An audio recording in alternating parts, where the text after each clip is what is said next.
Marcus Reed's Ford Transit rattled over the cobblestone driveway, the shocks protesting every groove in the century-old stone. 300 yards of manicured hedge and imported maple trees separated the wrought iron gate from the mansion itself, and Marcus counted every second of that drive.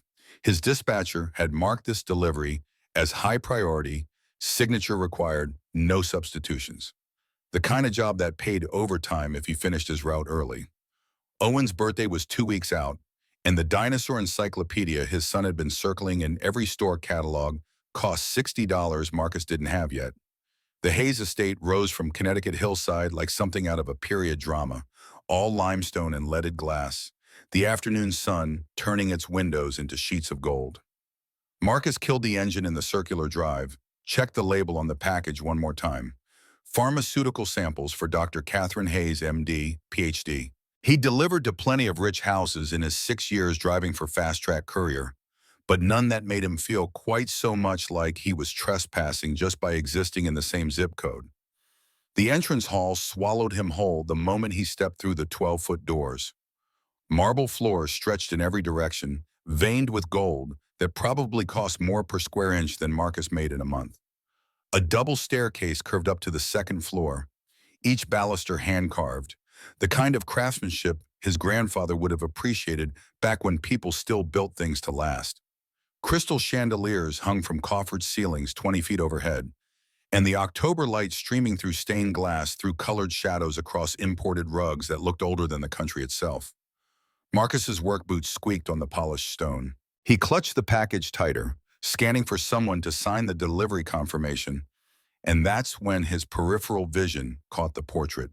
It hung on the far wall between two archways, illuminated by its own dedicated spotlight.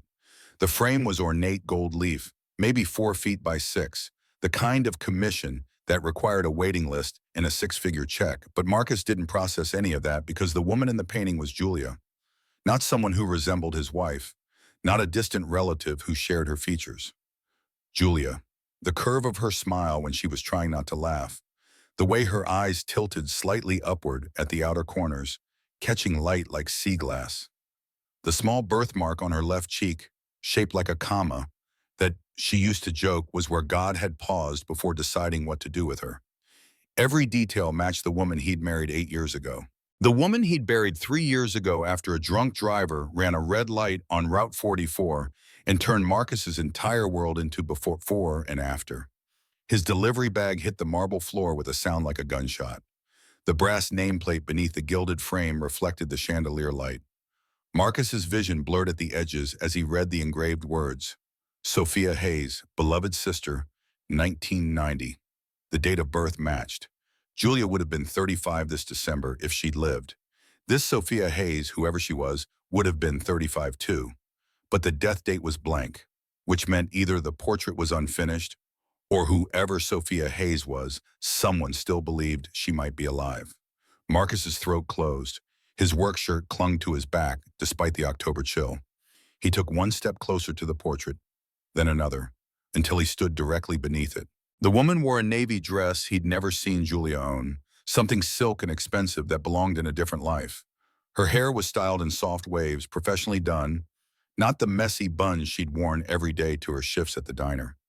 She looked younger in the painting, maybe early 20s, but there was no mistaking those eyes. A door opened somewhere to his left. Footsteps clicked across the marble, expensive heels on imported stone, the rhythm of someone who owned the space and knew it.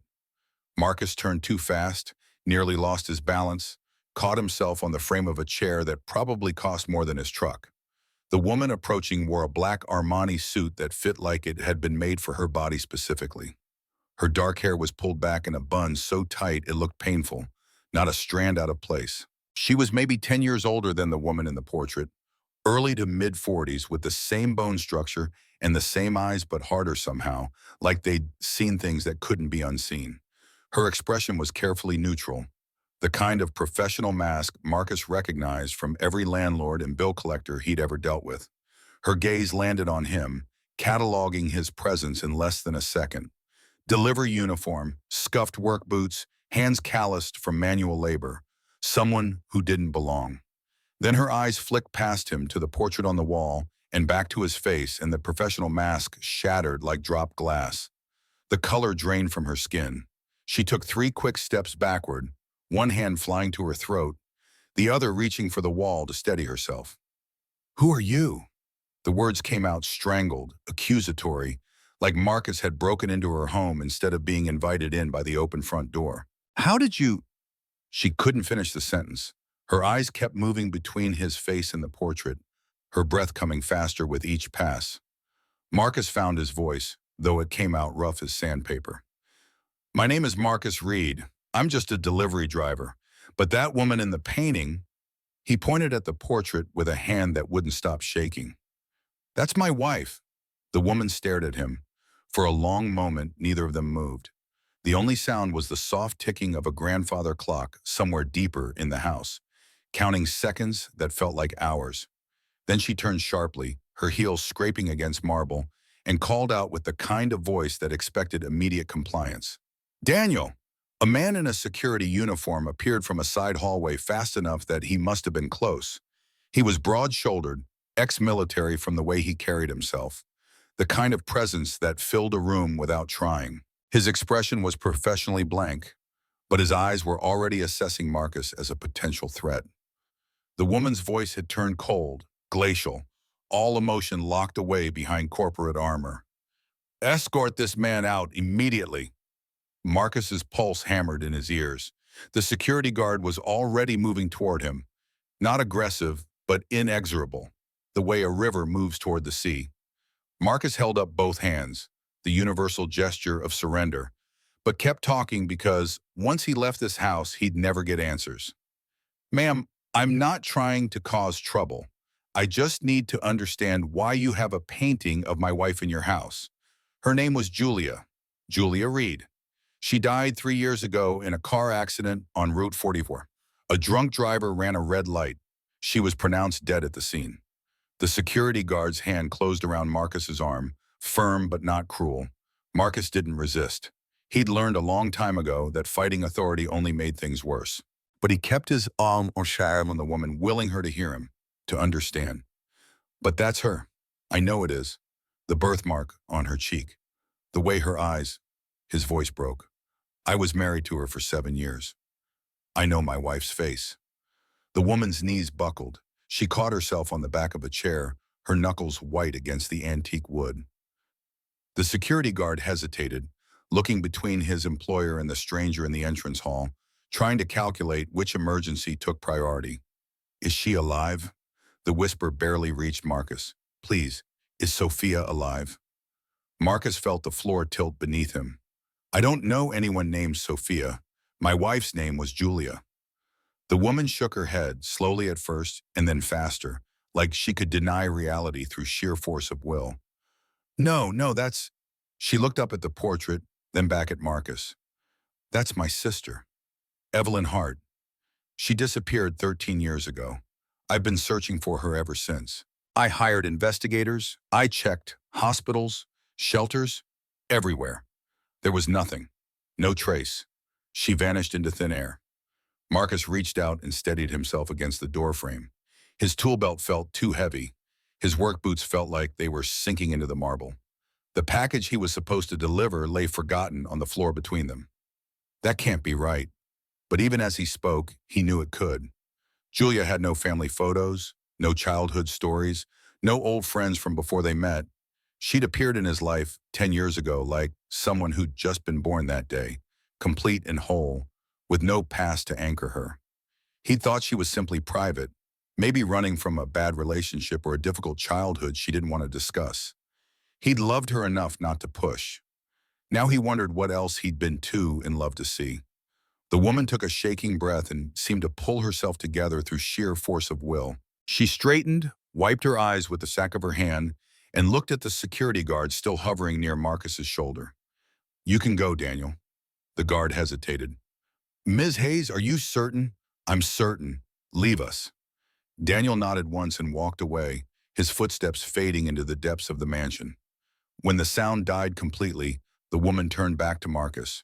Her hair was still perfect, her suit still immaculate, but something fundamental had changed in her face.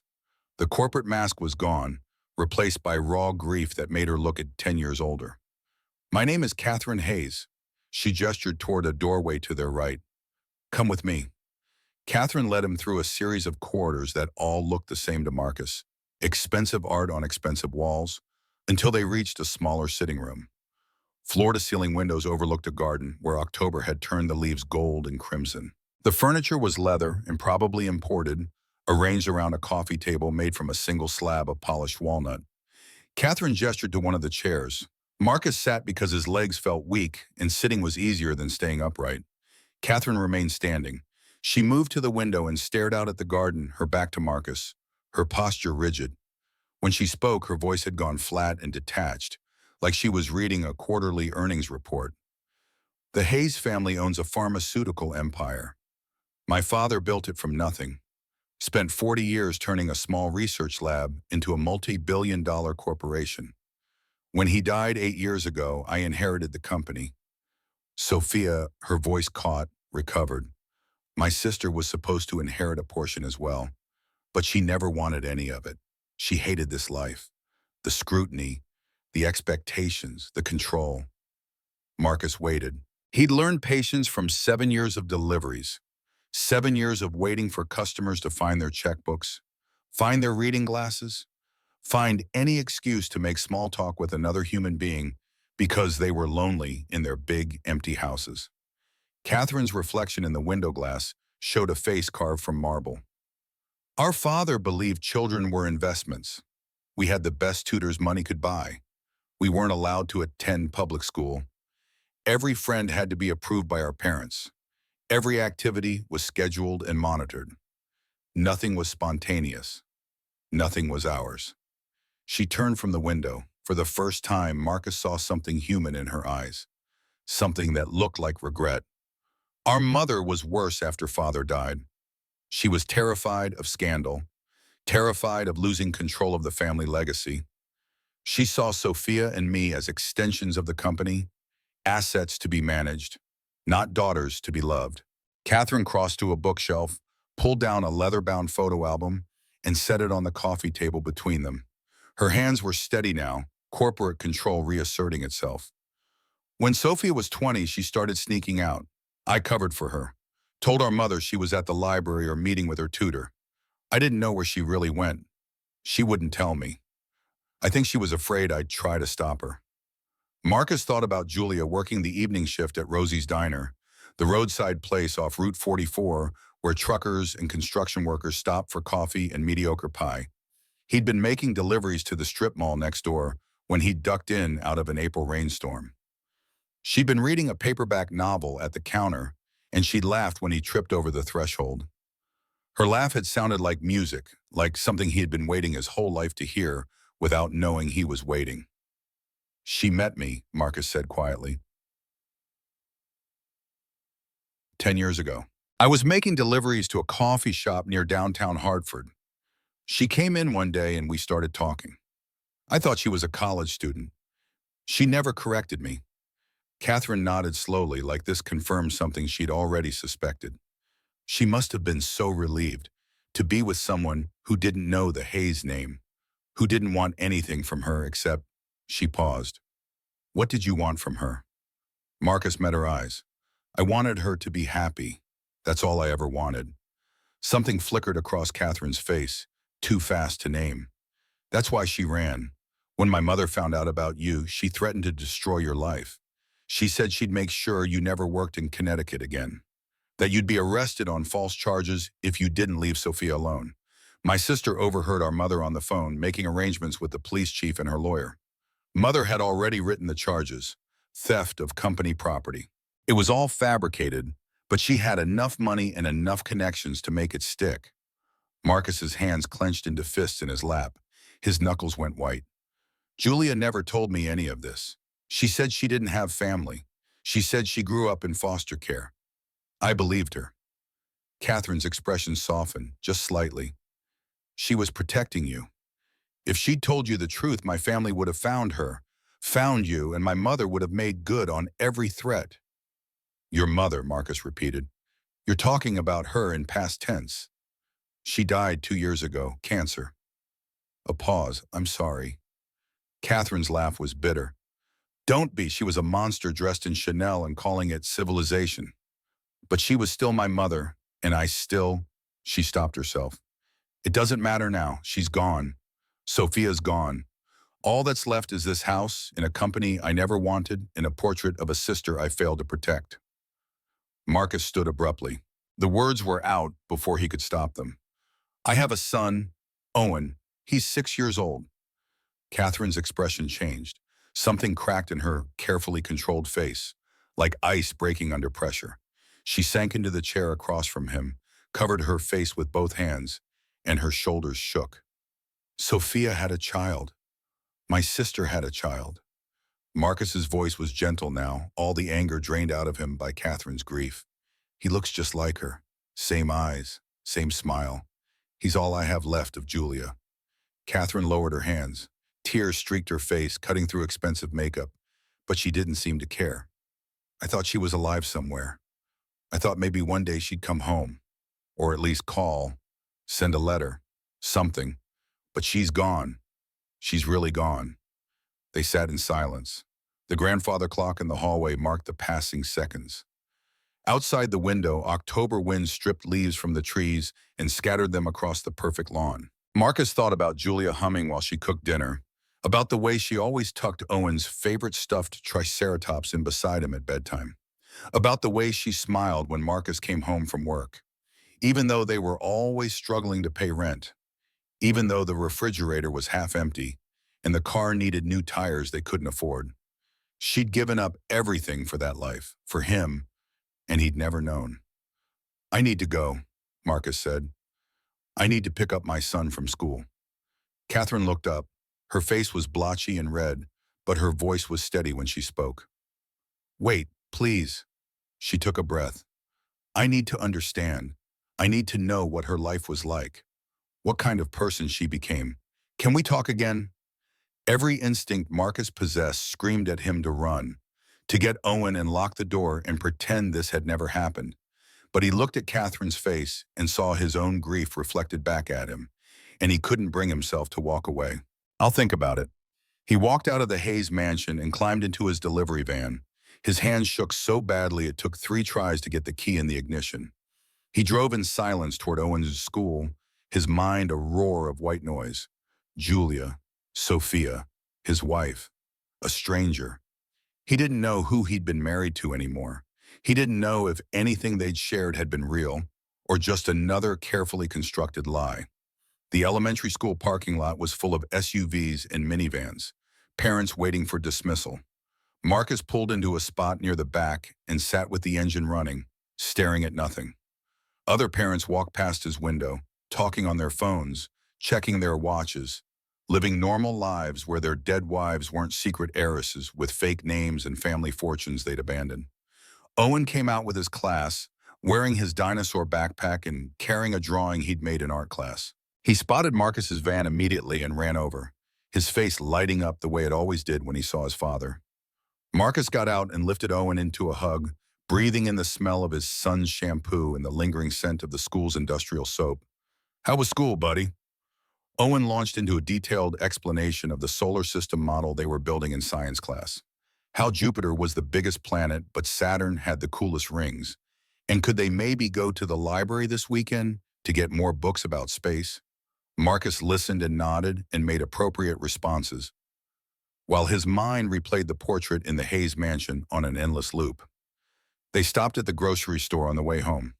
Marcus let Owen pick out a box of his favorite cereal, even though the off-brand was $2 cheaper. They bought bread and peanut butter and apples and milk and frozen pizza for dinner. Marcus swiped his debit card at the checkout and prayed it wouldn't decline. It went through, $42.16. He had $108 left until next week's paycheck. Rent was due on the 1st. Today was October 24th. Their apartment was on the 3rd floor of a building that had been old when Marcus was born. No elevator. Owen ran ahead, taking the stairs 2 at a time, his backpack bouncing. Marcus followed with the groceries, his shoulders aching from the long day. The hallway smelled like someone's cooking, onions and garlic, and something with cumin. Their neighbor, Mrs. Chen, was standing in her doorway watering a plant, and she smiled when she saw them. "Marcus, Owen, how are you both?" Mrs. Chen was 72, retired from teaching elementary school, spoke English with the careful precision of someone who'd learned it as a second language decades ago. She babysat Owen sometimes when Marcus had to work late. She never asked for much money, just whatever Marcus could afford, and she always sent Owen home with leftover dumplings or noodles or whatever she cooked that day. "We're good, Mrs. Chen. How's your garden coming?" They talked for a few minutes about her tomato plants and the squirrel that kept raiding her bird feeder. Owen showed her his drawing from school. Mrs. Chen admired it properly, asking questions about the colors and the story behind it. When they finally said goodbye and went into their own apartment, Marcus felt some of the tension ease from his shoulders. This was real. This was his life. Whatever Julia had been before, whoever Sophia Hayes was, she'd chosen this. She'd chosen them. The apartment was small. Living room, kitchen, 2 bedrooms barely big enough for beds and dressers. The furniture was a mix of Craigslist finds and hand-me-downs. The TV was 10 years old and the picture went fuzzy during storms. The refrigerator made a humming noise that kept Marcus awake some nights. But it was clean. Julia had always insisted on clean. And it was theirs. Or at least it would be theirs if Marcus could keep making rent. Owen went to his room to play with his Lego set. Marcus put the groceries away and started dinner. Frozen pizza in the oven, baby carrots, and ranch dressing on the side because Owen needed vegetables even if he'd only eat them under protest. Marcus moved through the familiar routine on autopilot while his mind wandered back to the portrait. After dinner, after Owen's bath, after the bedtime story about velociraptors and the kiss on the forehead and the whispered "I love you," Marcus finally had time to think. He pulled out Julia's memory box from the top of his closet. It wasn't much. Wedding photos in a cheap album, her favorite coffee mug, a necklace he'd bought her for their first anniversary, costume jewelry from a department store, but she'd worn it like it was diamonds. A few pieces of clothing that still smelled like her perfume if he buried his face in them and breathed deep enough. He opened the wedding album. They'd gotten married at City Hall, just the two of them and 2 witnesses they'd pulled in from the hallway. Julia wore a simple white dress from David's Bridal, nothing fancy, $150 on sale. She'd carried grocery store flowers. Marcus wore his one good suit, the one he'd bought for his grandfather's funeral. In the photos, Julia was radiant. She glowed, like she was exactly where she wanted to be. Marcus traced his finger over her face in the photograph. The smile was the same as in the portrait, the eyes, the birthmark. But in the wedding photo, she looked free. In the mansion portrait, even with the professional styling and the expensive dress, there was something trapped in her expression, something dying behind the smile. He closed the album and pulled out Julia's jewelry box, cheap earrings from Target, a bracelet he'd won for her at a carnival, the anniversary necklace. Nothing expensive, nothing that suggested she'd come from money, nothing that suggested she'd ever been anyone other than Julia Reed, waitress and wife and mother. But then Marcus found something he'd forgotten about. Julia's winter coat, the heavy wool one she'd worn during their first winter together. He'd kept it in the closet, couldn't bring himself to donate it, and now he pulled it out and checked the pockets. Receipts, a grocery list, chapstick, and in the inside pocket, sewn into the lining, something small and hard. Marcus pulled the threads loose carefully. A key fell into his palm, small, brass, with a number stamped on the bow. A safe deposit box key. His pulse quickened. Julie had never mentioned a safe deposit box. They didn't have that kind of money. Hell, they barely had a savings account. But here was a key, hidden in a coat lining, like she'd wanted it safe but accessible if something happened to her. Marcus turned the key over in his palm. The number was worn but readable. 847. No bank name, no location, just a number and a secret his wife had kept from him. He sat on their bed with the key clenched in his fist and felt the weight of everything he didn't know crushing down on him. Who was Julia Reed? Who was Sophia Hayes? Were they the same person or 2 different women living in the same skin? And what else had she hidden from him? Marcus didn't sleep that night. He lay on his side of the bed and stared at the ceiling and thought about the woman he'd married. The woman who made terrible jokes and sang off-key in the shower, who worked double shifts to help pay for Owen's preschool, who kissed Marcus goodbye every morning like it might be the last time. who died on a Tuesday afternoon while Marcus was 3 towns away making deliveries and didn't even know she was gone until the police called.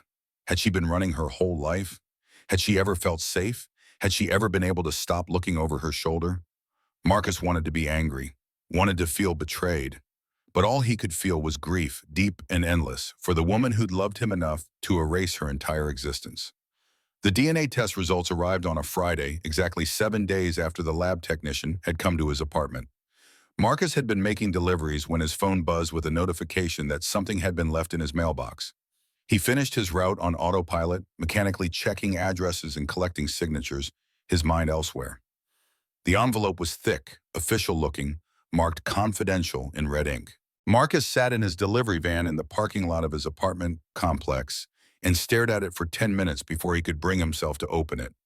The language was technical, full of terms like genetic markers and probability of relationship and allele frequency. But the conclusion was clear enough, printed in bold at the bottom of the second page. The tested individuals share a biological relationship consistent with that of aunt and nephew. Combined probability of relationship, 99.97%. Marcus read it 3 times. The numbers didn't change. The conclusion didn't change. Owen was Catherine Hayes' nephew, which meant Julia really had been Sophia, which meant everything Marcus thought he knew about his wife was built on a foundation of carefully constructed lies. He pulled out his phone with shaking hands and called the number Catherine had given him. She answered on the second ring, like she'd been waiting. "Marcus?" Her voice was tight with tension. The results came. Silence. He could hear her breathing on the other end of the line. "And? Owen is your nephew, 99.97% probability." The sound she made might have been a sob or a laugh. Marcus couldn't tell. "Thank you, God, thank you for telling me." Marcus leaned his head back against the driver's seat and closed his eyes. "I'm coming to see you tonight. I need answers. Real ones this time. About who she was, why she ran, everything." Catherine's response came immediately. "Yes. Come whenever you're dandy. I'll tell you everything I know." Marcus ended the call and sat in silence. The October sun was setting, painting the sky orange and purple. Other tenants were coming home from work, parking their cars, carrying groceries, living their normal lives. Marcus felt like he was watching them from the other side of thick glass, separate and untouchable. He went upstairs and knocked on Mrs. Chen's door. She answered with flour on her hands and a smile on her face that faded when she saw his expression. "Marcus, what's wrong?" "I need to ask a favor. Can you watch Owen tonight? I have something important I need to take care of." Mrs. Chen wiped her hands on her apron. "Of course, bring him over whenever you're ready. We'll make dumplings together. He can stay as late as you need." Marcus felt something tight in his chest ease just slightly. "Thank you, Mrs. Chen. I don't know what I'd do without you." She patted his arm. "You're a good father, Marcus. Owen is lucky to have you, and you're both lucky to have each other." Owen was excited about making dumplings with Mrs. Chen. He packed his backpack with his favorite book and his stuffed triceratops and chatted happily about what kind of dumplings they should make while Marcus helped him gather his things. It wasn't until they were at Mrs. Chen's door that Owen looked up at his father with suddenly worried eyes. "Dad, are you okay?" Marcus knelt down to Owen's level. "I'm okay, buddy. I just have some grown-up stuff to take care of. I'll pick you up before bedtime, I promise." Owen hugged him tight. "I love you, Dad." Marcus held his son and breathed in the smell of his shampoo and felt his heart crack open. "I love you too, Owen. More than anything in the world." The drive to the Hayes estate took 40 minutes in evening traffic. Marcus had changed out of his work uniform into the cleanest jeans he owned and a button-down shirt that Julia had bought him 3 years ago for a wedding they'd attended. His hands were steady on the wheel, but his mind was racing through every conversation he'd ever had with Julia, looking for clues he'd missed, warning signs he'd been too in love to see. The wrought iron gates opened automatically when he pulled up, like Catherine had been watching for him. The long driveway looked different at night, the landscape lighting turning the manicured grounds into something from a fairy tale. The mansion itself glowed against the darkening sky, warm light spilling from every window. Catherine met him at the door. She'd changed too, traded the corporate armor for jeans and a sweater. Her hair was down, loose around her shoulders. She looked tired and human, and nothing like the ice queen who'd called security on him a week ago. You came. I need to know the truth. All of it. Catherine stepped back to let him in. Come with me. I've pulled together everything I have. Photos, videos, her journal. You should see who Sophia was before she became Julia. Marcus stepped through the doorway into the world Julia had run from. The portrait still hung in the entrance hall, Sophia's painted eyes watching as he walked past.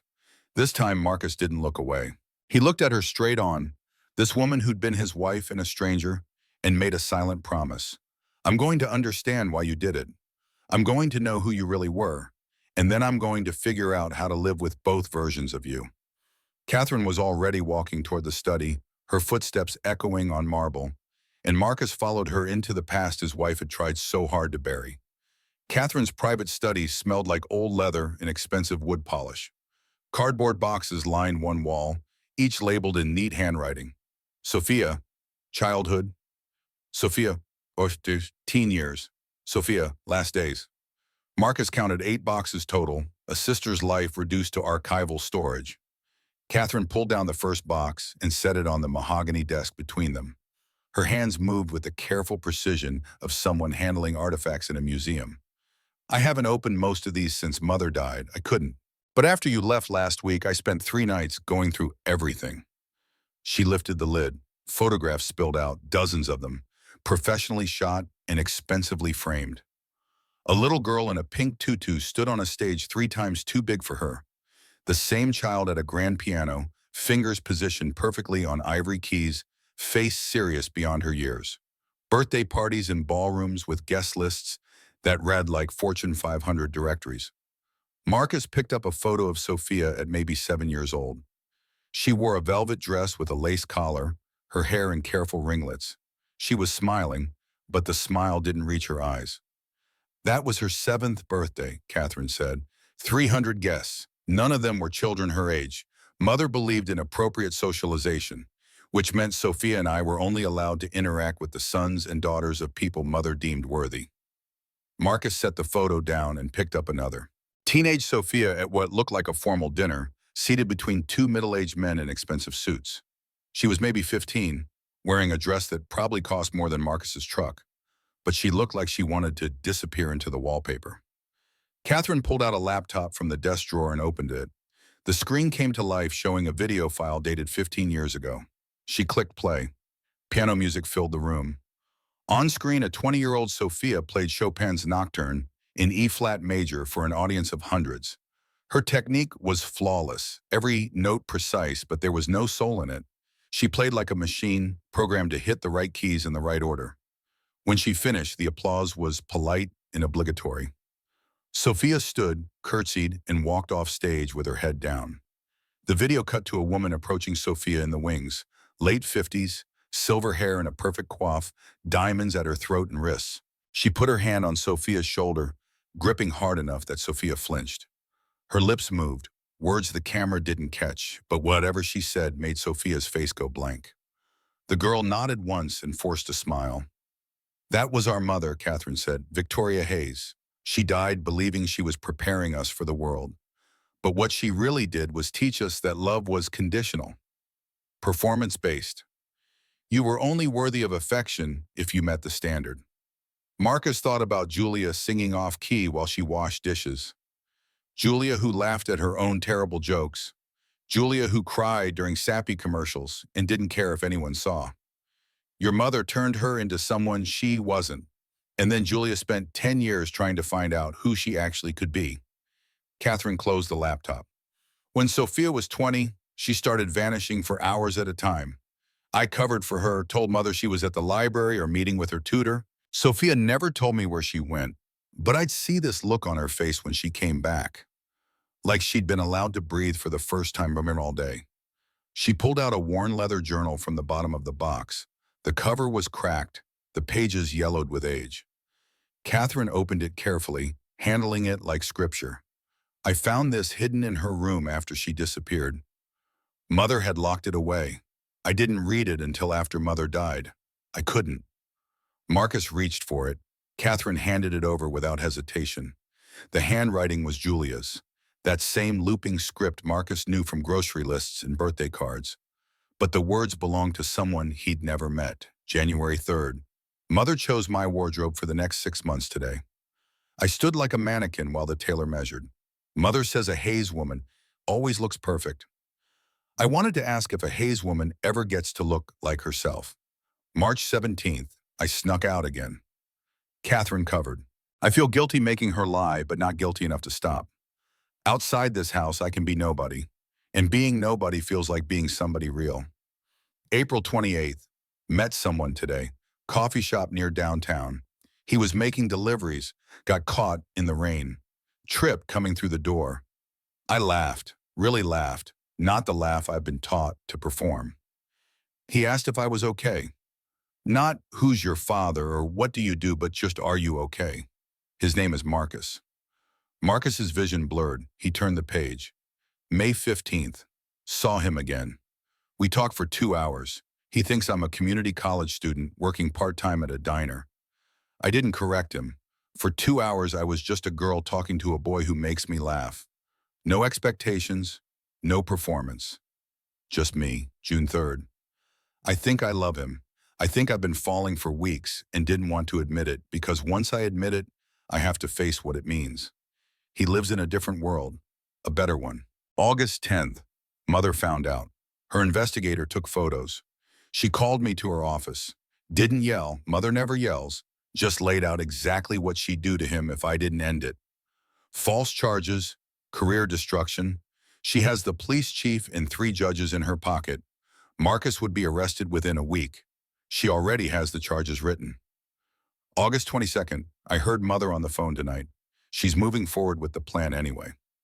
She doesn't trust me to stay away from him.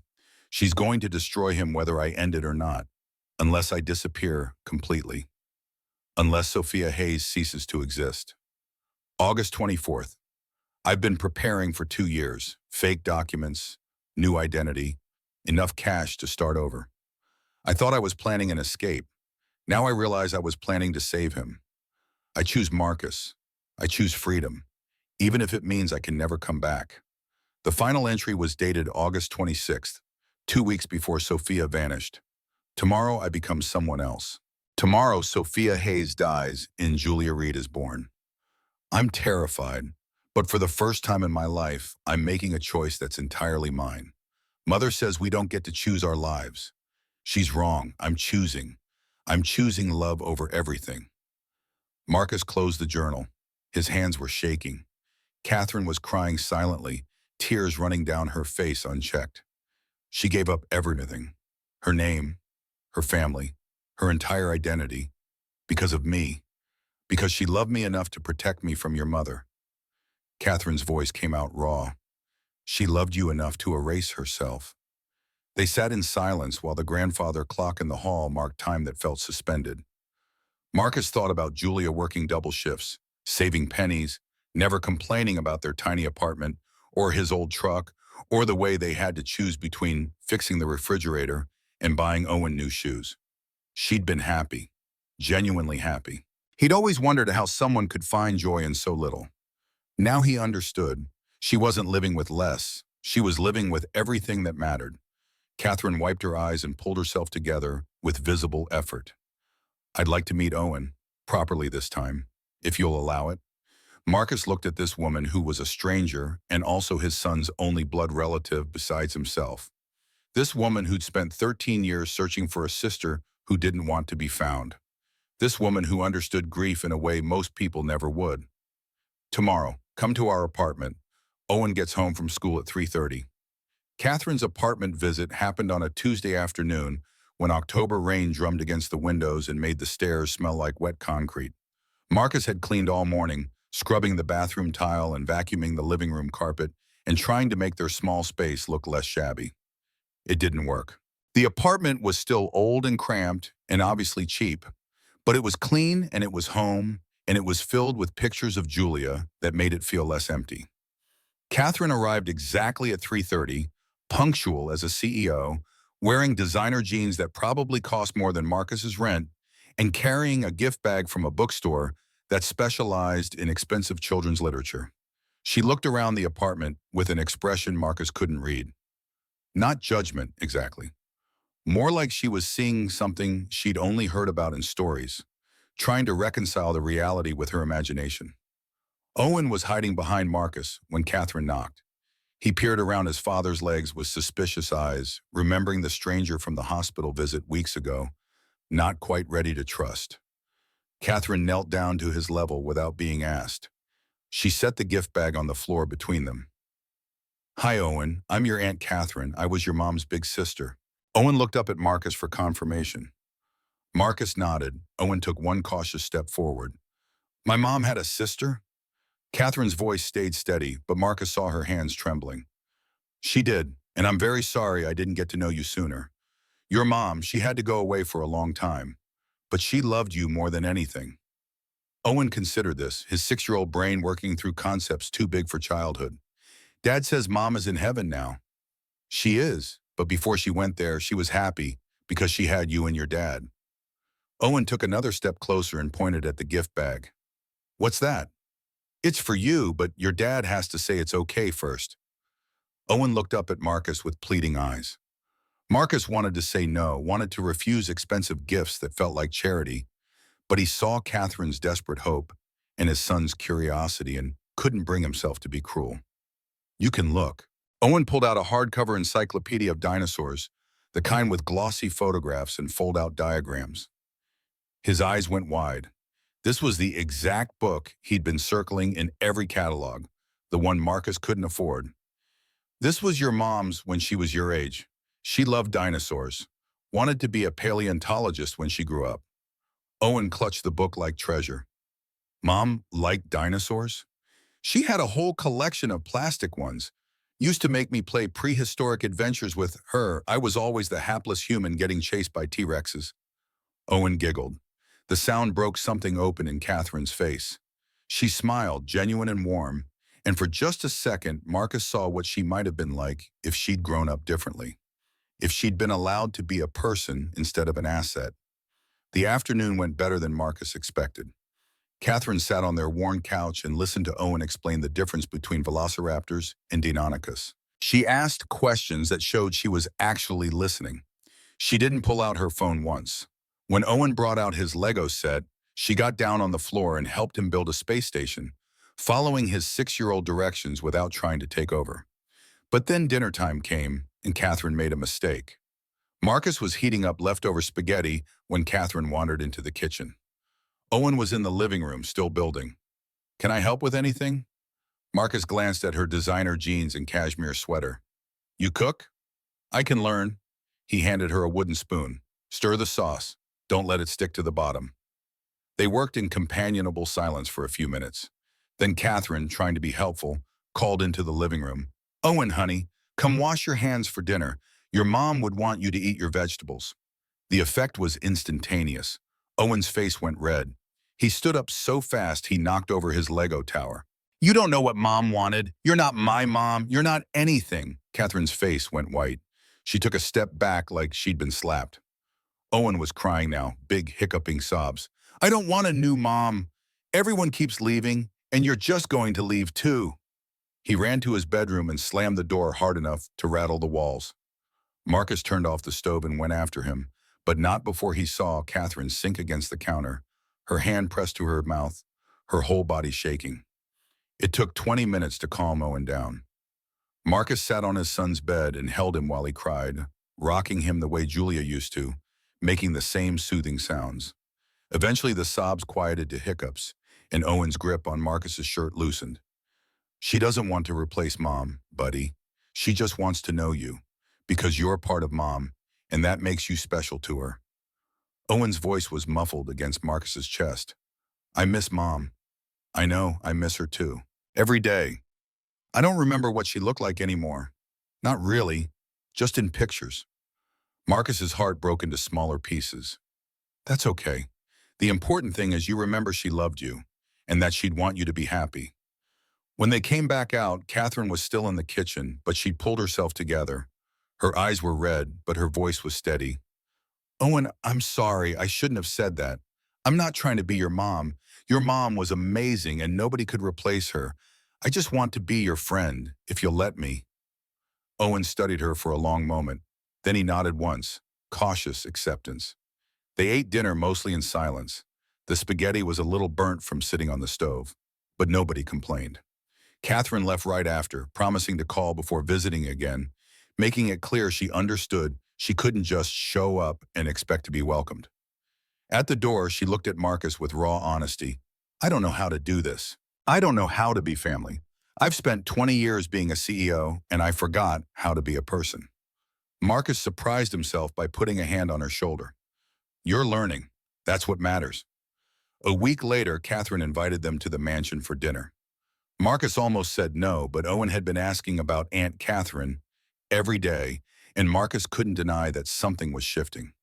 Catherine had texted him photos of Sophia's childhood dinosaur collection, asked questions about Owen's favorite foods, sent articles about parenting strategies for grieving children. She was trying, desperately, obviously trying. The formal dining room was a disaster.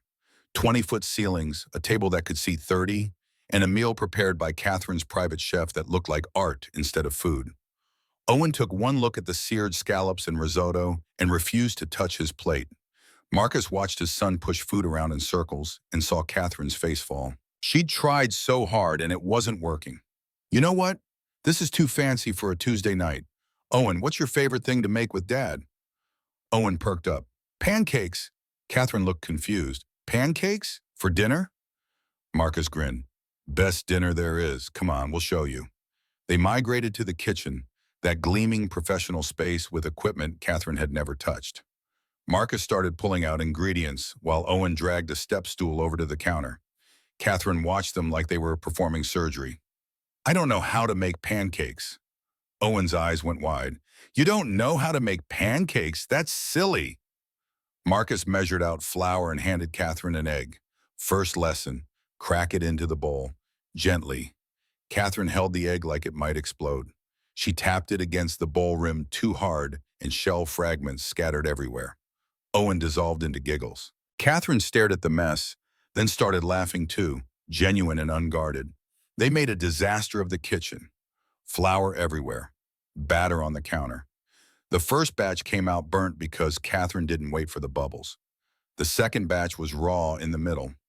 But the third batch was almost perfect, and when Catherine flipped one without breaking it, Owen cheered like she'd won a championship. They ate pancakes at the kitchen island, sitting on stools meant for the staff, and Catherine got syrup on her cashmere sweater and didn't even care. Owen was chattering about his science project, and Catherine was asking questions, and Marcus realized with a start that this felt like family. Messy and imperfect and real. Catherine caught his eye across the counter. Something passed between them. Some wordless acknowledgement. She looked happy. Not CEO polished happy. Actually happy. Like she'd forgotten what this felt like and was surprised to find it still existed. When Marcus reached over to wipe a spot of batter from her nose, their hands touched. Just for a second. Just long enough for Marcus to feel the warmth of her skin and see her eyes widen. He pulled back quickly, busied himself cleaning up, but his pulse was racing in ways it shouldn't. The crisis came 2 weeks later on a Wednesday morning.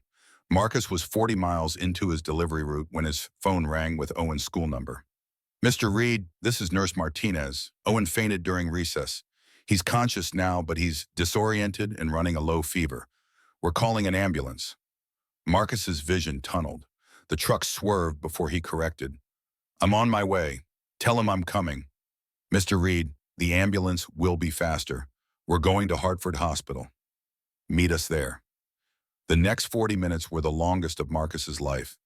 He drove faster than he should have, praying to every god he'd never believed in. Owen was all he had. If something happened to Owen, Marcus wouldn't survive it. He barely survived losing Julia. He couldn't do it again. Hartford Hospital's emergency room was chaos.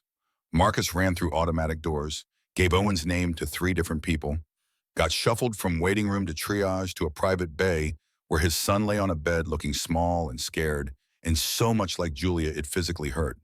Dad? Marcus was at his side in 2 steps, holding his hand, checking him over with panicked eyes.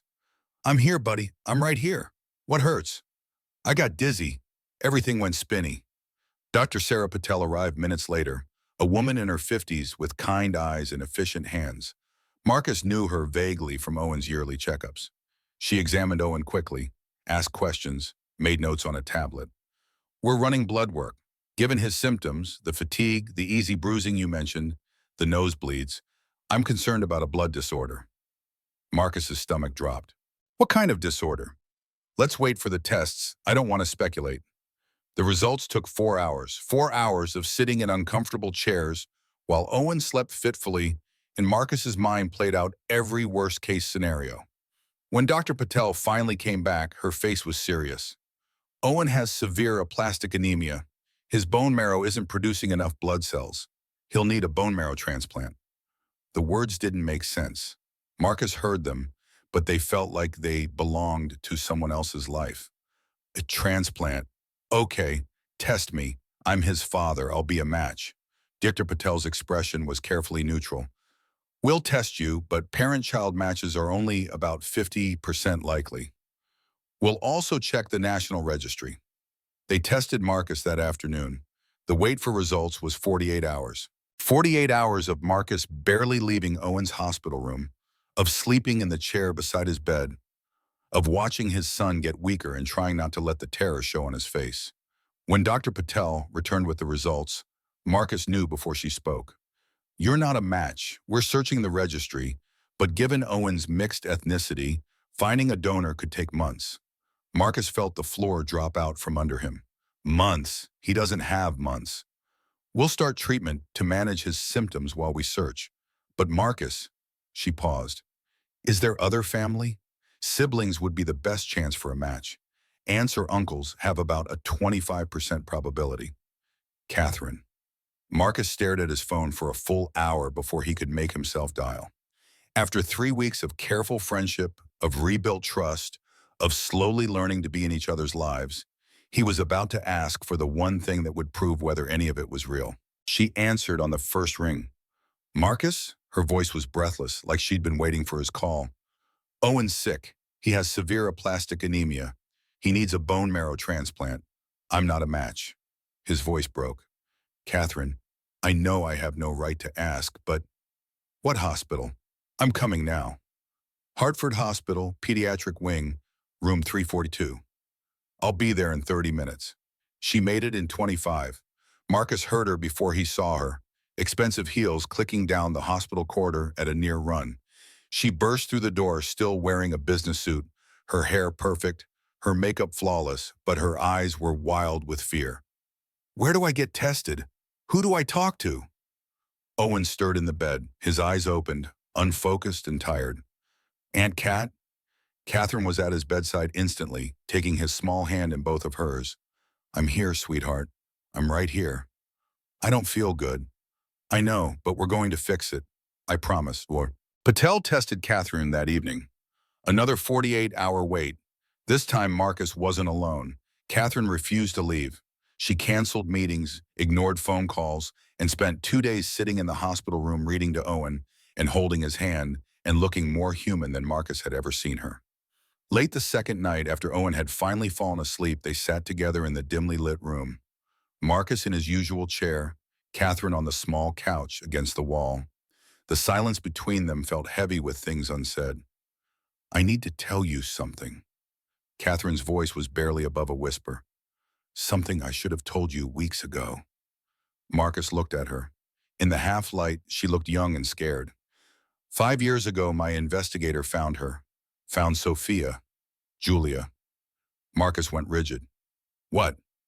He tracked her to Hartford. Sent me photos. I saw her working at the diner. Saw you. Saw Owen when he was still a baby. You knew she was alive? Marcus's voice was rising. You knew and you didn't? I saw how happy she was. Catherine cut him off, her words tumbling out fast.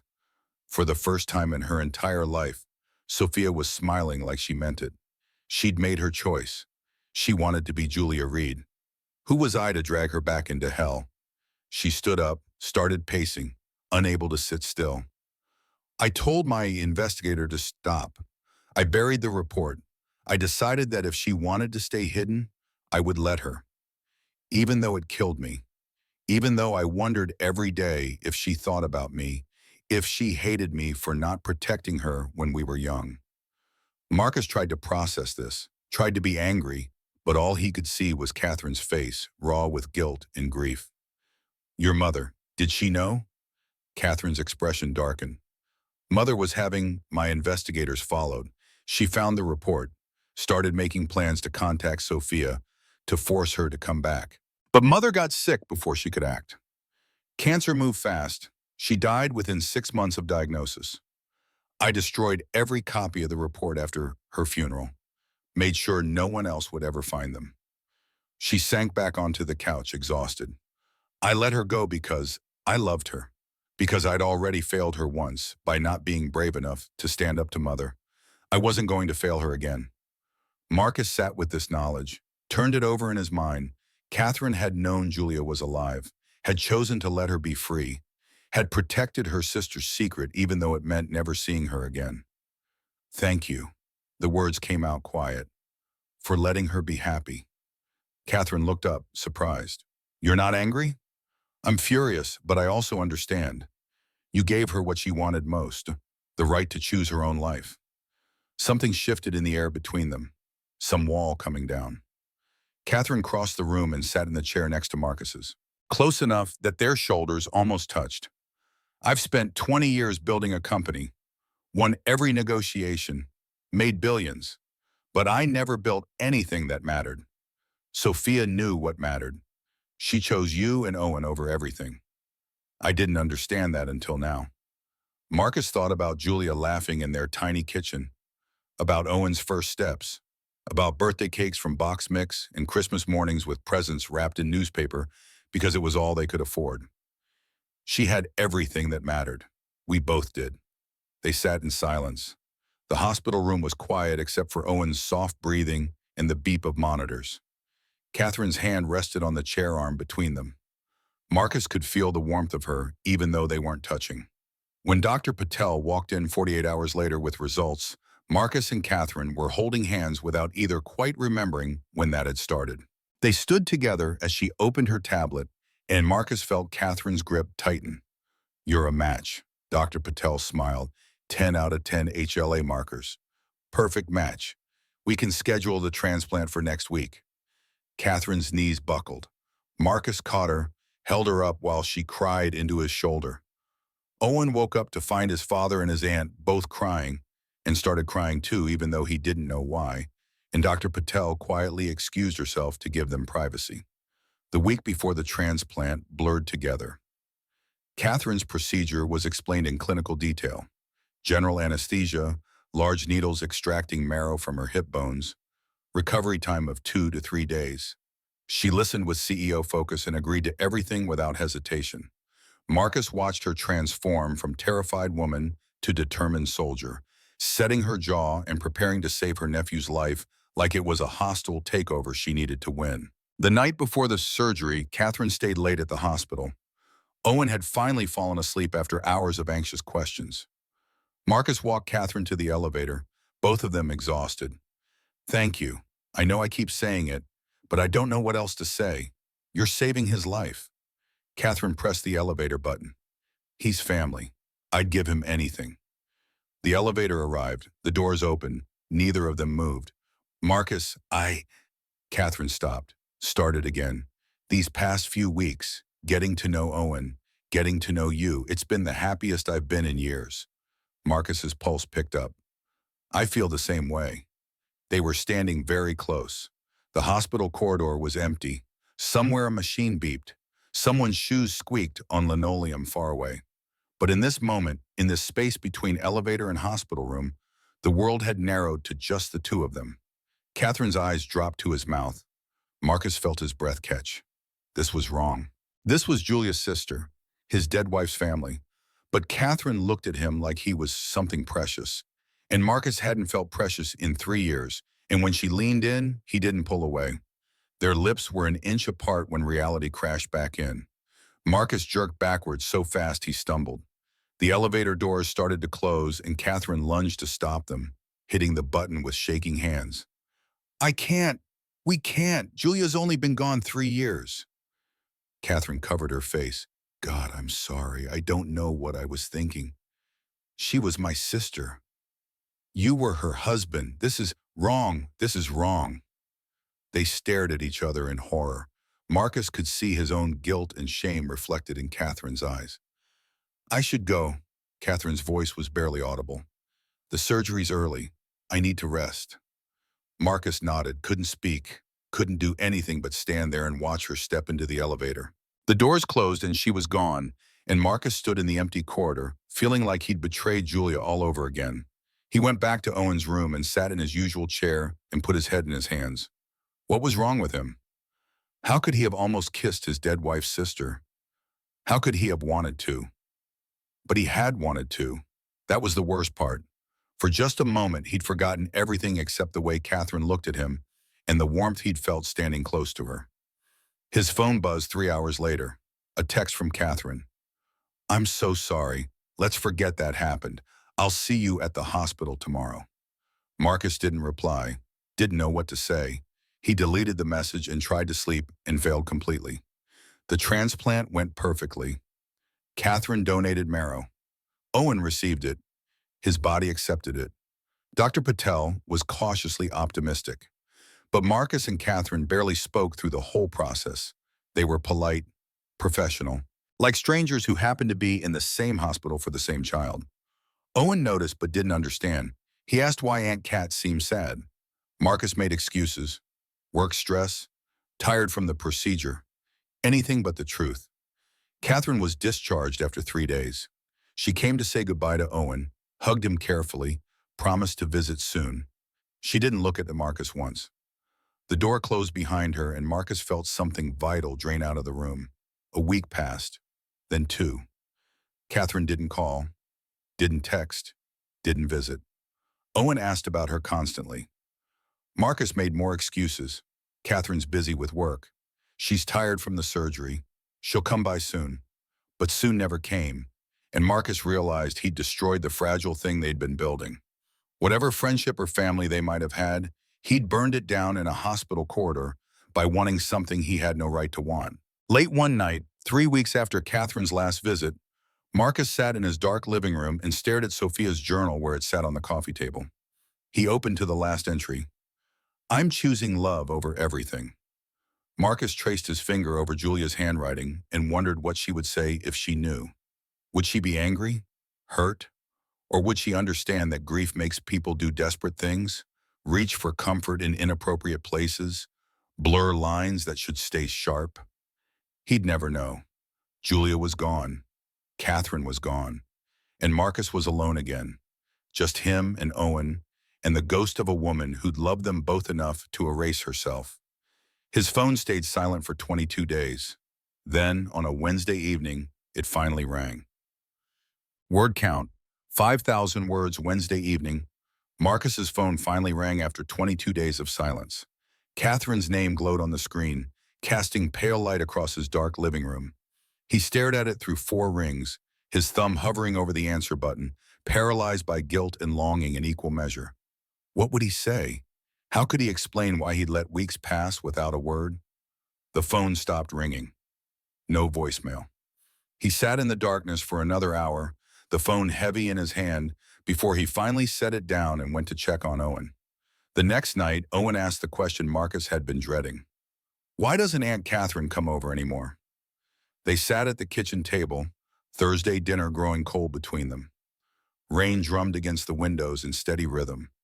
Marcus had microwave leftovers because he was too tired to cook after 12 hours on delivery routes. Too tired, or maybe too emotionally drained to care about food. Owen pushed macaroni around his plate without eating, his 6-year-old face showing worry that belonged to someone much older. Marcus's fork stopped halfway to his mouth.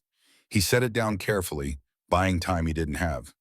She's busy with work, buddy.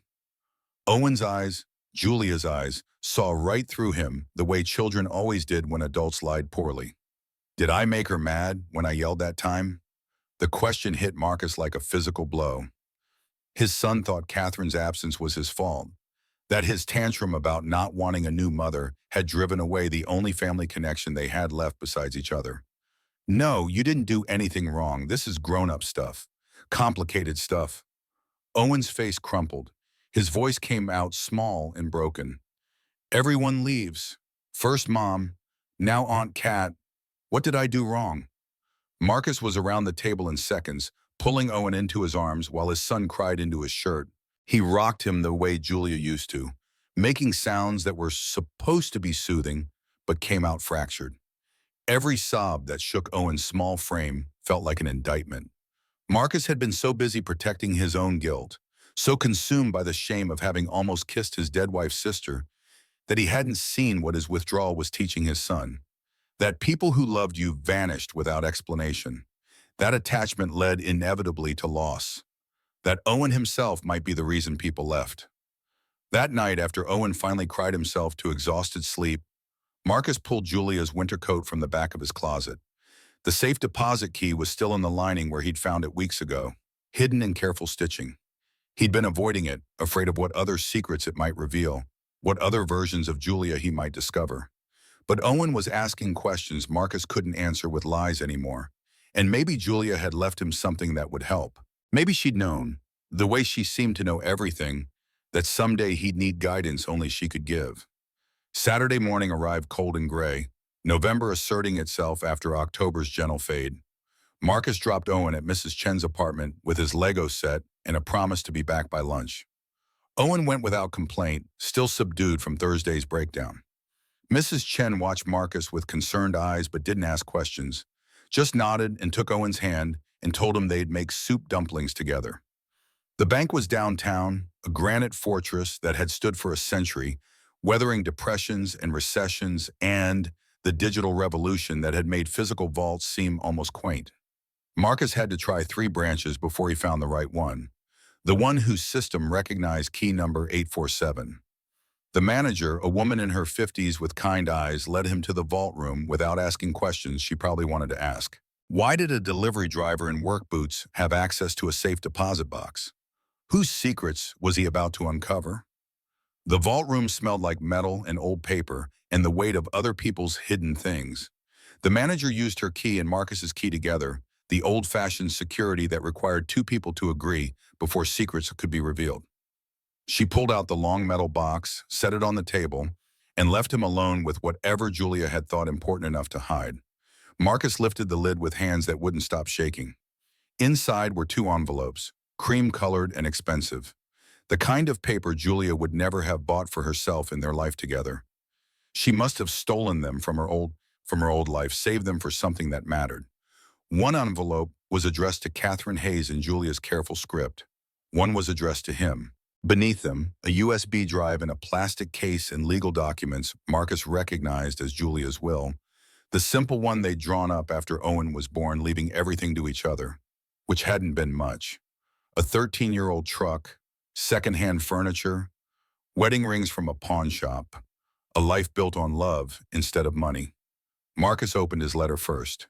The date at the top made his throat close. 4 weeks before she died. 4 weeks before a drunk driver ran a red light and took her away forever. She'd known to prepare, had felt mortality breathing down her neck somehow. Or maybe she'd just been careful, always planning for worse cases after a lifetime of running. My darling Marcus, if you're reading this, I'm gone, and you've probably discovered the truth by now. My real name was Sophia Hayes. I ran away from a billion-dollar fortune to work in a diner and fall in love with you. And I'd do it again in a heartbeat. You might feel betrayed. You might think our marriage was built on lies, but Marcus, everything I told you about my feelings was true. Every I love you, every moment of happiness, that was real. I only lied about my name. The woman you married was me, the real me, the person I became when I was finally allowed to choose. I need you to do something for me. If you've met Catherine by now, don't shut her out. She's the only good thing from my old life. She'll want to know Owen. Please let her. He deserves to know his family, and she deserves to know the nephew she never knew existed. And Marcus, I want you to be happy. If you find someone else, love them. Give Owen a family. Don't spend your life mourning me. I had everything I wanted. You, Owen, a real life. I died happy. I died free. That's more than most people get. Promise me you'll live, really live. Not just survive day to day, not just go through the motions. Live, laugh, love again. Let yourself be happy. That's what I want for you. That's what I'm asking. Forever yours, Julia, Sophia. Marcus read it 3 times, the paper blurred with tears by the third pass. Julia had known. She'd prepared for this exact moment, when he'd be drowning in grief and guilt and confusion about what he was allowed to feel. She'd given him permission, written it down in ink that wouldn't fade, told him explicitly that moving forward wasn't betrayal. He opened Catherine's letter with trembling hands, though he knew he shouldn't read his sister-in-law's private correspondence. But he needed to understand what Julia had told her. Needed to know if there was any guidance here for the impossible situation they'd stumbled into. Dear Catherine, if you're reading this, I'm gone. I'm sorry I left the way I did. I'm sorry I couldn't say goodbye. But I need you to know running away was the best thing I ever did. I found him, Cat. I found the man Mother said didn't exist. Someone who loved me for me. His name is Marcus Reed, and he's everything good in this world. Strong and kind and honest. We have a son now, Owen. He has your eyes, those same gold flecks that caught light when we were little and playing in the garden before Mother decided gardens were too undignified for Hayes' daughters. I know you searched for me. I know Mother hired investigators. I was always careful, always looking over my shoulder, but I couldn't come back. Not while Mother was alive. She would have destroyed them.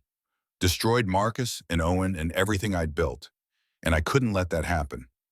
If something happens to me, please, take care of Marcus and Owen. Not with money, Marcus is too proud, but with love. Be the sister to him that I wished we could have been to each other if we'd been born into a different family. Help him understand that I was happy, that my choice to run was the best decision I ever made.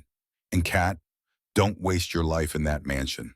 Don't let the company consume you like it consumed Father. Find someone who makes you laugh. Have a family. Be happy. You deserve that. You deserve everything I found. I forgive you for not protecting me when we were young. You were a child too. Mother controlled us both. You survived the only way you could. I don't blame you. I never did. If Marcus ever finds you, let him know I was happy. Every day with him was worth everything I left behind. I love you, sister. Sophia Marcus sat in the vault room holding both letters, feeling something break open in his chest. Julia had written to both of them, had told Catherine to find someone who made her laugh, had told Marcus to love again. She'd given them permission. Maybe even if he was reading between the lines correctly, push them toward each other.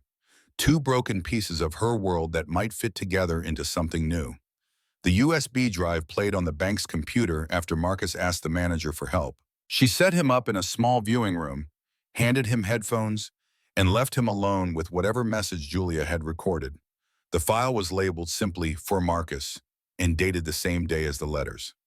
Julia's face filled the screen, alive and moving and so achingly familiar that Marcus forgot to breathe. She sat in their apartment, their old couch visible behind her, Owen's baby toys scattered on the floor. She wore the faded Goodwill sweater Marcus had bought her for $5. Her hair in a messy bun, no makeup, beautiful in the way that had nothing to do with styling or money. Just her, Julia, Sophia, the woman he'd loved. Hi, Marcus. If you're watching this, something happened to me. I recorded this just in case, because I've been getting headaches lately and having dark thoughts I can't shake, and I want you to have this if the worst happens. Her voice. God, her voice. Marcus pressed his hand against the screen like he could touch her. My real name was Sophia Hayes. I ran away from a billion-dollar fortune when I was 22 because my mother was going to destroy you, frame you for crimes you didn't commit, end your life as you knew it. I changed my name, created Julia Reed from scratch, and vanished into the life I actually wanted to live. And it was the best decision I ever made. She smiled, that smile Marcus had fallen in love with in a coffee shop during an April rain. I don't regret anything, not one single day. You and Owen were worth everything. Every sacrifice, every risk, every moment of looking over my shoulder wondering if they'd found me. It was all worth it because I got to be with you. Her expression grew more serious. If you've met Catherine by now, don't be angry at her. She probably feels guilty for not protecting me when we were kids. But Marcus, she was a victim too. Mother controlled her just as much as she controlled me. Catherine just learned to survive by becoming what mother wanted. I survived by running. Neither of us was wrong. We just chose different paths. Julia leaned closer to the camera, her eyes intense. And Marcus, if Catherine makes you laugh, if she makes Owen laugh, if she fills even a small part of the hole I left, don't feel guilty. I want that for you. I want you to have someone who understands what you lost because she lost it too. Someone who knows the weight you carry.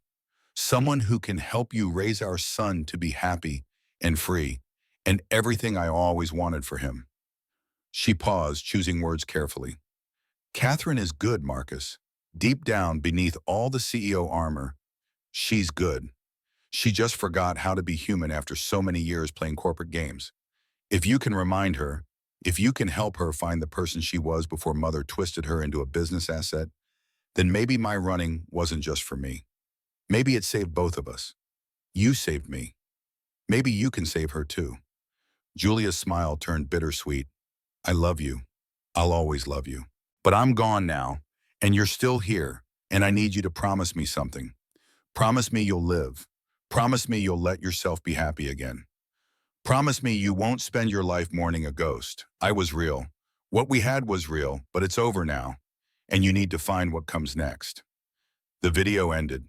Julia's face froze on screen, forever 32, forever smiling, forever giving Marcus permission to move forward without her. He closed the laptop and sat in the silence of the viewing room, trying to remember how to breathe. The air felt too thick, the walls too close. Julia had known. Somehow she'd known that if Marcus ever found Catherine, they'd understand each other in ways no one else could. And she'd given them her blessing. Not just permission, her actual blessing. Sunday morning arrived with the kind of cold that sank into bones. Marcus woke Owen early, too restless to wait for a reasonable hour. His son rubbed sleep from his eyes and looked confused. Dad, it's not even light out. Marcus knelt beside Owen's bed, smoothing hair that stuck up in 3 directions. Want to go visit Mom? Tell her about your science project and that A you got on your reading test?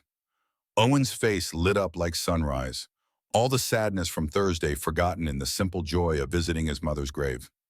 Really? Can we get flowers? They stopped at the grocery store on the way, bought peonies because they'd been Julia's favorite even though they were expensive and out of season. The cemetery was on the edge of town, a modest place where land was cheap and headstones were simple granite instead of marble. Marcus had buried Julia there because it was all he could afford on a delivery driver's salary. No mausoleum, no eternal flame, just a small plot under a maple tree and a marker with her name. The gates were just opening when they arrived, the groundskeeper waving them through without a word. Marcus knew the path by heart now. Past the veterans section with its small flags, past the old section where stones dated back to the 1800s, to the newer area where grass was still trying to establish itself over recent graves. Owen ran ahead like he always did, his small legs pumping, the flowers clutched carefully in both hands. Marcus followed more slowly, carrying the weight of Julia's letters and the video and all the permission he'd never asked for but desperately needed. He found Owen already kneeling at the grave, small hands touching the engraved letters like he was trying to feel his mother through the stone. The marker was simple.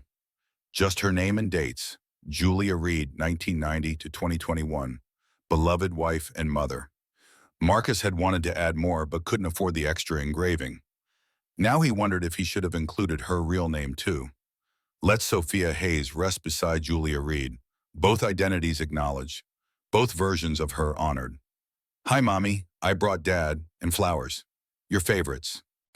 Marcus knelt beside Owen, placed the peonies against the headstone. Water from the stems soaked into the grass. Hey, Julia, it's been a while. I'm sorry I haven't visited more. Been going through some things. But I found your letters. Both of them. And the video. I understand now why you did what you did. Why you kept so many secrets. You were protecting us. Right up until the end, you were protecting us. They sat in silence. The cemetery was empty except for crows calling from bare branches. November wind moved through the trees, stripping the last leaves and scattering them across graves like confetti. Marcus tried to find words for what he needed to say, how to explain to a stone marker that he'd almost betrayed the woman buried beneath it, but maybe she'd wanted him to. Footsteps on gravel made him turn. His heart stopped, then started again too fast. Catherine walked toward them across the dead grass, wearing jeans and an old sweater Marcus had never seen her in. Her hair was loose around her shoulders, no makeup, and she looked like she hadn't slept in days. Dark circles under her eyes, face pale and drawn. She stopped when she saw them, frozen between approaching and running, caught in the same paralysis that had gripped Marcus for weeks. "I'm sorry, I didn't know you'd be here. I can leave." Her voice came out hoarse, like she'd been crying or hadn't used it in days, maybe both. Owen was on his feet before Marcus could respond, running toward Catherine with arms outstretched like she was safety itself. "Aunt Cat, you came back!" Catherine caught him, held him tight, and Marcus saw her face crumple completely. She buried it in Owen's hair and her shoulders shook. When she finally looked up, her eyes found Marcus across the distance, and the expression in them was raw grief mixed with desperate hope.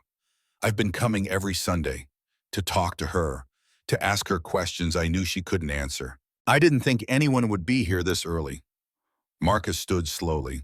The space between them felt like miles and inches at the same time. Owen held Catherine's hand and looked between them, sensing adult tension he couldn't name, but knew was important. "We came to tell her something." Catherine walked closer, still holding Owen's hand like a lifeline. She stopped on the other side of the grave, putting Julia between them. A barrier, or maybe a bridge. Marcus couldn't tell anymore. "I came to ask her something too." Catherine's voice shook. "I've been coming for 3 weeks, every Sunday, trying to find the courage to say it out loud." She knelt at the headstone, her hand touching Julia's name the way Owen had. Like the letters might be warm.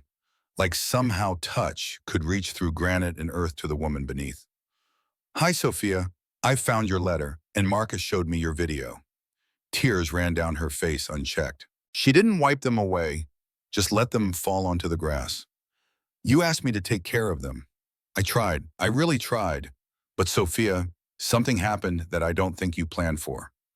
Or maybe you did plan for it, and that's why you wrote what you wrote. I don't know anymore." Her voice broke completely.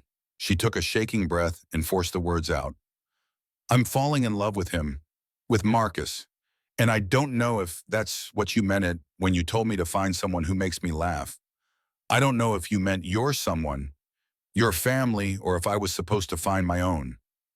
Marcus's breath caught. Owen's eyes went wide. Catherine kept talking to the grave, confession pouring out like water from a broken dam. "You said I should have a family. You said I should be happy. But did you mean this?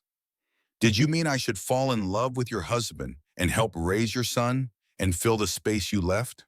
Or am I twisting your words to justify something terrible?" She looked up at Marcus across Julia's grave, her face destroyed by tears and hope and fear in equal measure. "I came here to ask permission, because I can't do this without it. I can't love your husband without knowing you wouldn't hate me for it. I can't help raise your son without believing you'd want me to. I can't keep living in this limbo where I want something so badly but feel like wanting it makes me a monster." Marcus found his voice, rough with emotion he'd been holding back for weeks. "I found her letters too, both of them, and the video. She told me the same thing she told you. To be happy, to find someone, to give Owen a family. She was explicit about it. She gave permission." He stepped around the grave to stand beside Catherine, close enough to touch, close enough to see the gold flecks in her eyes that matched the flecks in Julia's eyes, that matched the flecks in Owen's eyes. "I've been so afraid of betraying her memory, but I realized something while Owen was sick, while I was sitting in that hospital watching you save his life. Life's fragile. Julia knew that better than anyone. She spent 10 years running from her past, and then a drunk driver took her in seconds. She wrote those letters because she knew anything could happen. She knew she might not get to grow old with me, and she didn't want her death to trap me in grief forever." He held out his hand to Catherine, an offering, a question. I think she'd want us to take care of each other. We're both broken pieces of her world. Maybe we're supposed to fit together. Maybe that's what she meant when she told us both to find happiness. Catherine took his hand. Her fingers were cold, trembling. Her grip was desperate, like she was holding on to the only solid thing in a world gone liquid. I can't promise I won't feel guilty sometimes. I can't promise this won't feel wrong on the days when missing her is so bad I can barely breathe. Marcus squeezed gently, feeling the warmth of her skin, the reality of her beside him. Neither can I, but maybe we can figure it out together. Maybe two people who both loved her can help each other learn to live without her. Owen's voice cut through the moment, clear and certain as only a 6-year-old could be. He stood between them, looking up at Julia's grave with absolute confidence. Mom's not mad. Both adults looked at him. Owen smiled, completely sure of himself in the way children sometimes were about things adults couldn't see. I dreamed about her last night. She was making pancakes like Aunt Cat taught me. She was laughing. She said Aunt Cat's getting really good at flipping them now, and soon she'll be as good as Mom was. Catherine started crying and laughing at the same time. Marcus pulled them both into a hug, the three of them standing at Julia's grave while November wind stripped the last leaves from the maple tree and scattered them across the grass. A moment suspended between grief and hope, between past and future, between the woman they'd lost and the life they might build together. Thank you. Marcus spoke to the headstone, to the woman beneath it, to the memory of Julia who'd loved him enough to set him free. For everything, for Owen, for choosing me that day in the coffee shop, for 10 years of happiness, and for bringing Catherine into our lives, for planning this better than either of us could have, for loving us enough to let us move forward. Catherine added her own whisper, her face pressed against Marcus's shoulder. Thank you for showing me what matters, for choosing love over everything Mother tried to force on us, for running away and proving that happiness was possible, for giving me a second chance to be part of something real, for your son and your husband and the family I never thought I'd have. Owen squeezed between them, his small arms barely reaching around both their waists. Love you, Mom. Thank you for Aunt Cat. Thank you for Dad. Thank you for making me. They stood together as the morning sun finally broke through clouds. The light caught the marble headstone and made it glow. Somewhere in the distance, a church bell rang 9 times. The world kept turning, indifferent to grief and joy, but in this moment Marcus felt like they'd turned a corner, found a path forward that honored the past without being trapped by it. Julia had given them the map, written it in letters and recorded it on video, left breadcrumbs for them to follow towards something new. Catherine's phone buzzed in her pocket. She ignored it. It buzzed again, insistent. She pulled it out with an apologetic look, glanced at the screen, and her expression changed from irritation to shock. It's Dr. Patel, the hospital. Marcus's stomach clenched. Owen was supposed to be in remission. The transplant had worked. 6 weeks of perfect blood counts. But doctors didn't call Sunday mornings with routine updates. They called when something was wrong. Catherine answered on a speaker, her hand finding Marcus's and gripping tight. Dr. Patel? Catherine, Marcus, I'm sorry to call so early. I hope I'm not interrupting anything important. I have Owen's 6-week follow-up results, and I wanted to tell you both together. Marcus moved closer, his other hand on Owen's shoulder. His son looked up at him with worried eyes that didn't fully understand but sensed the tension. We're listening. Owen's blood work is perfect. Better than perfect, actually. Complete remission. The transplant took better than we could have hoped. His counts are exactly where they should be for a healthy 6-year-old. No abnormalities, no warning signs. He's going to be fine. Marcus's knees went weak. The world tilted. Catherine caught him, her arm around his waist, and he let himself lean into her strength. Owen looked between them, confused why the adults were crying when the news sounded good. Dad, is that bad? Marcus dropped to his knees on the grass beside Julia's grave and pulled his son close, holding him tight enough to feel his heartbeat, his breath, his life continuing in perfect health. No, buddy, that's good. That's the best news we could possibly get. You're healthy. You're going to be okay. You're going to grow up and be whatever you want to be. I want to be a paleontologist. Like Mom wanted to be. Marcus laughed through tears, the sound coming out broken and joyful at once. Then that's exactly what you'll be. They thanked Dr. Patel and ended the call. Marcus stayed on the ground beside Julia's grave, one hand on Owen, one hand reaching for Catherine. She knelt beside him, completing the circle. For a long moment, none of them spoke. Just breathed, just existed in the space between grief and gratitude. She'd be happy about this. Catherine's voice was soft. Sophia would be so happy Owen's okay. That he gets to live, that he gets to choose his own path like she chose hers. Marcus nodded, unable to speak yet. Owen wiggled free and ran to explore nearby graves, already recovered, already moving on the way children could. Marcus and Catherine sat together on the cold ground, shoulders touching, watching him. So what now? Catherine's question was quiet, tentative. Marcus thought about his apartment and her mansion, about his truck and her Mercedes, about delivery routes and board meetings, about all the ways their worlds didn't fit together and the one way they did, about Julia's letters saying explicitly to be happy, to find love, to give Owen a family. Now we take it slow. Start as friends, real friends. See what develops naturally instead of rushing into something because we're both grieving and lonely. Catherine nodded.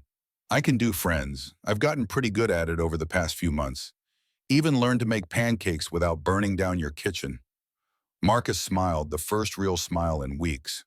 You have gotten better, though you still flip them too early sometimes. I'm learning. Owen's a patient teacher.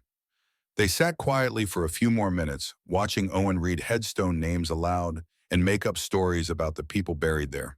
A veteran who fought in World War II became a hero who saved his whole platoon. A woman who died at 97 became a teacher who taught hundreds of children to read. Owen's imagination turning a cemetery into a history book, death into stories worth remembering. Finally, Marcus stood and offered his hand to help Catherine up. When she was on her feet, they stood close enough that Marcus could see every detail of her face. The exhaustion, the hope, the fear, the love she was trying not to show too obviously. He recognized it all because he felt it too. Come to lunch, nothing fancy, grilled cheese and tomato soup, Owen's favorite. Catherine's smile widened, reaching her eyes for the first time in weeks. I'd like that. I'd like that a lot. They walked back across the cemetery together. Owen ran ahead, jumping over shadows and singing a song about dinosaurs he'd learned in school. The sun was higher now, warming the November chill just enough to make the cold bearable. Behind them, Julia's grave stood quiet under the maple tree. Marcus glanced back once, a silent goodbye that wasn't really goodbye, just an acknowledgement that they were moving forward. Julia's portrait would always hang in Catherine's mansion. Her photos would always fill Marcus's apartment, but they were learning to carry her memory instead of being crushed by it. 6 months later, the apartment looked different. Not bigger, but fuller somehow. Catherine had started keeping a toothbrush in the bathroom and spare clothes in Marcus's closet. She stayed over 3 or 4 nights a week, officially sleeping on the couch, but Marcus's bedroom door stayed open, and most mornings they woke up tangled together like they'd migrated toward each other in sleep. They hadn't made any grand announcements, hadn't sat Owen down for a formal talk. But kids noticed things adults tried to hide. Owen called her Aunt Cat and held both their hands when they walked to the park and drew family pictures that included all 3 of them, plus an angel version of Julia, watching from clouds decorated with stars and planets. Marcus still drove delivery routes, still made barely enough to cover rent and groceries and Owen's school fees. Catherine had offered money a dozen times and Marcus had refused a dozen times until they'd reached careful compromises. She could set up a college fund for Owen. She could buy groceries when she stayed over. She could fix Marcus's truck when it broke down because a reliable vehicle meant he could work safely. But no handouts, no charity. Marcus would earn his own way. Catherine had learned to respect that, learned that his pride wasn't about rejecting her, but about maintaining the dignity Julia had loved him for. Their first real kiss had happened during an April rainstorm while Owen slept upstairs at the mansion. They'd been watching a movie in Catherine's private sitting room, the one that used to display all of Sophia's childhood photos but now held pictures of Owen mixed in with the old ones. Their hands had touched reaching for popcorn. Eye contact had held too long. Catherine had whispered, "Is this okay?" And Marcus had answered by kissing her, slow and careful, both of them treating the moment like something precious and fragile. They'd pulled apart and looked at each other, and Marcus had seen Julia's gold flecks in Catherine's eyes and felt a wave of grief so strong he'd almost pulled away. But Catherine had touched his face and said, "I miss her too, every day, but I don't think she'd want us to miss her so much we forget to live." And Marcus had kissed her again, longer this time, with more certainty and less guilt. They visited Julia's grave together every few weeks, sometimes with Owen, sometimes alone. The headstone looked different now. Catherine had paid for an addition, and Marcus had been too moved to argue about money. It read, "Julia Reed, Sophia Hayes, beloved wife, mother and sister. She chose love, 1990 to 2021. Both identities acknowledged, both versions honored. The woman who'd run away and the woman who'd been brave enough to build something new." On a Sunday in May, they went as a family. Owen was learning piano now, Catherine teaching him on the same grand piano Sophia had played as a child. But unlike young Sophia's mechanical perfection, Owen played with joy, making mistakes and laughing at them. He wanted to tell his mother about the recital piece he'd learned, a simple arrangement of "Twinkle, Twinkle, Little Star" that he performed with more enthusiasm than accuracy. They brought peonies from the farmer's market, expensive but worth it. The cemetery had transformed from November brown to May green, spring asserting itself with flowers and new grass. Owen ran ahead like always, confident in the path now, treating his mother's grave like a familiar friend instead of something scary. "Hi, Mommy. I learned a new song. Want to hear it?" He hummed the melody, slightly off-key, his 6-year-old voice carrying across the quiet cemetery. Marcus and Catherine stood back, giving him space for his private conversation. Catherine's hand found Marcus's naturally now, their fingers lacing together with familiar ease. "Thank you," Catherine said quietly, "for letting me be part of this, for giving me a family. I never thought I'd have this." Marcus squeezed her hand, feeling the warmth of her beside him, the weight of Owen's laughter in the air, the memory of Julia present but not oppressive. "Thank you for saving Owen's life, and for learning to make pancakes without burning down my kitchen, and for being patient with me while I figured out it was okay to be happy again." She laughed and pushed his shoulder gently, a gesture of affection that had become natural over months of slowly building this new life. Owen finished his song and came running back. "Can we get ice cream on the way home?" Catherine looked at Marcus. Marcus looked at Catherine. They both looked at Owen. "Only if you eat your vegetables at dinner." Owen groaned but nodded, already pulling them toward the parking lot, already moving forward because that's what children did. They lived in the present without being weighed down by the past. Marcus envied that sometimes, but he was learning. They both were. Learning to carry Julia's memory without being crushed by it. Learning to honor what they'd lost while embracing what they'd found. They walked together toward the car, three people bound by loss and love, and the ghost of a woman who'd been brave enough to choose her own life.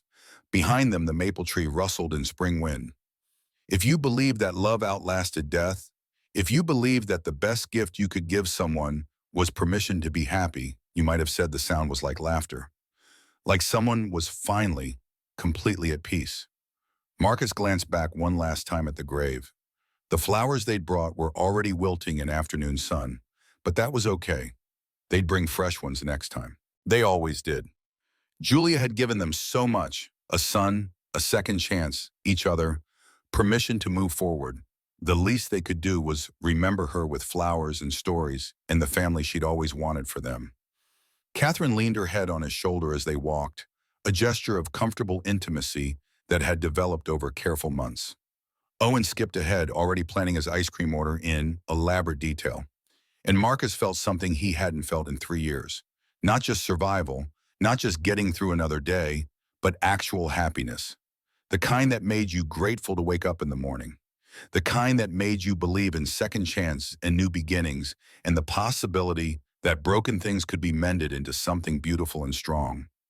The cemetery gates closed behind them with a soft clang.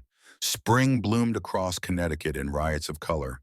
And somewhere, Marcus liked to think, Julia smiled. Not with sadness or regret, but with the satisfaction of someone who'd planned well and loved deeply and left behind people who would take care of each other.